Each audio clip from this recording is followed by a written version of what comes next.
ভাই ভাই ভাই আপনার মনে হয় টাকা পড়ছে ভাই।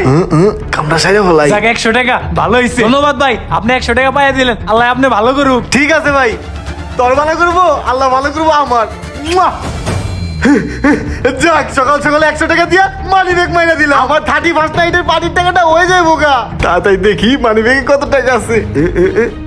আরে শালার মানি ব্যাগ দিয়ে পুরাই ফাঁকা, আমার কপালটাই এখন জাকা নাকা। সকালবেলা চাইছিলাম একটা ধান্দা দিব, নিজেই ধান্দা খেয়ে গেলাম। দেখ শোন মামা, এবারে 31st নাইটে জমায় পার্টি করমু। আগে যেভাবে করছিলাম এর থেকে 2 ডবল করমু। এবার খালি ফরেন খামু, বুঝছস? আর বাজেট ধরছি 5000 টাকা করে, বুঝতে পারছস? ও মামা, ফরেন আনলে 5000 টাকা কোনো ম্যাটার না, এবারে 31st নাইট একবারে জমায়ে দিমু। এবার কোনো কথা হবে না, খালি চিল হবে, চিল। বন্ধু, তোরা তো এবার 31st নাইটে পার্টি করবি, আমার নিবি না? কি তুই পার্টি করবি? তোর কাছে টাকা আছে? তুই হইলো গরিবের বাচ্চা আর আমাকে দেখ রিচ ম্যান।